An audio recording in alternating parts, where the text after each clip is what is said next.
গরবা কি?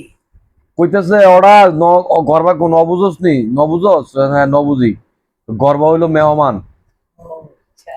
আর কুরা কুরার মুরগি মুরগি রেখে কুরা কুরা কুরা কুরা নিয়ে একটা কুরা তো আজকে কুরার গোস্ত দিয়া এই ভর্তা বানাইতেছি তো আমাকে কোনো গরবা এনো আমরা নিজেরাই খাইতাম